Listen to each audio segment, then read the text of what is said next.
All right. So I'm going to be totally honest. It's been a long time since I first pulled this amplifier out and did a little like overview video. I can't even remember what I showed in that video or what I talked about. Just we just had so many delays with other amps that it took way longer than I initially guessed.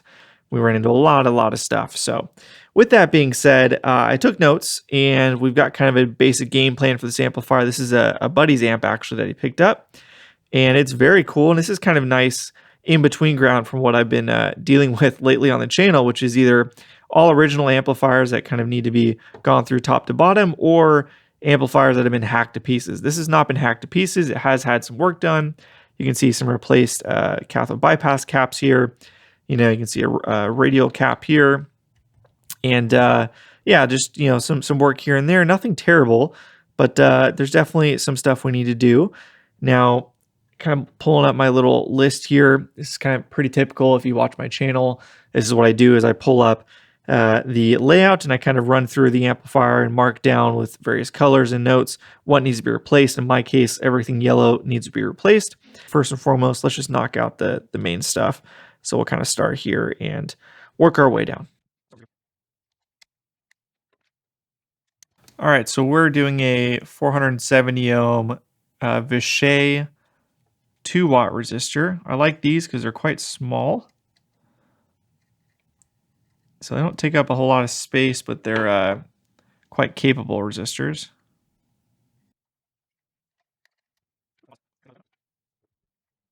Awesome, that looks good. So we're all done with that. We can go ahead and move on.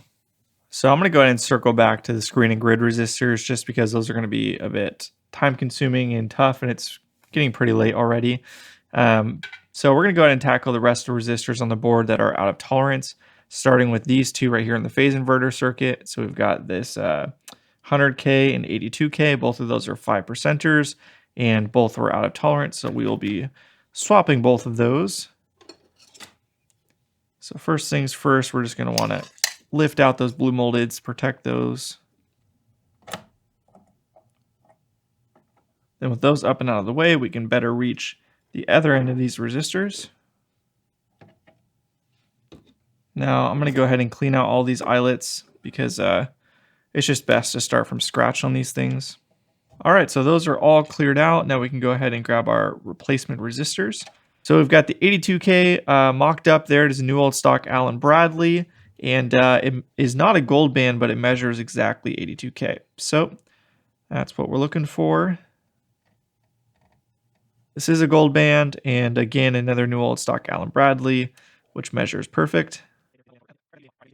Perfect. So we've got that done. Let's continue on. Next up, we have this 220K and this 100K. Both of those measured out of tolerance. So same process. We'll just kind of lift them up and out of the way. Clean out the eyelets. Rinse, repeat. Now, the leads on these disc caps are so fragile. It's not worth it trying to pull it out to get a fresh start at the eyelet there because there's a good chance it'll just snap and break. So instead, what we'll do is just kind of fit in the lead right next to it as best as we can. But on this side, we can clean it out because the resistor and the wire are much more durable. Let me say what a treat it is to work on an amp that I don't have to second guess, is everything in the right place or not?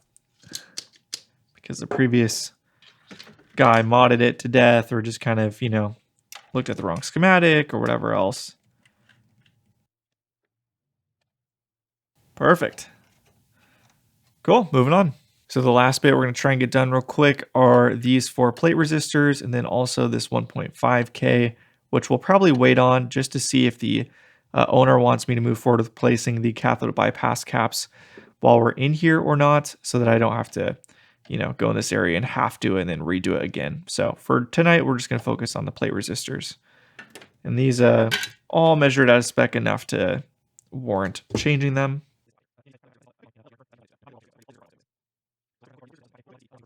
So for the plate resistors, I'm actually thinking I'm going to do 1-watt carbon films, a little bit of a departure from the new old stock Allen Bradleys elsewhere, but this can be a real problem area for the amplifiers to where they can add a lot of noise And obviously, there's some strain on them if all four were out kind of equally.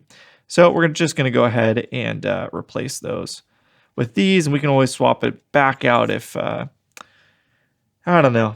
I, it's a balance, right? You know, it's like I personally love throwing in the new old stock Allen Bradleys into these amplifiers, these vintage Fenders, but A, limited supply, B, they're expensive, and C, you know, in a place like this in the circuit, there's definitely an argument to be had for something like this. So we're going to move forward with that and do 4.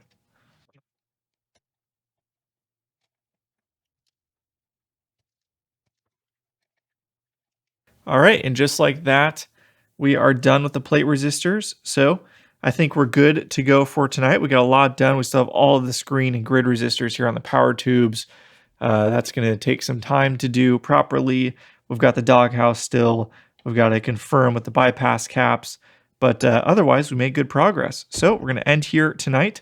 Thank you so much for watching. If you guys enjoy this type of content, let me know in the comments. Let me know what you'd like to see. Give the video a thumbs up if you choose to. And until next time, see you guys.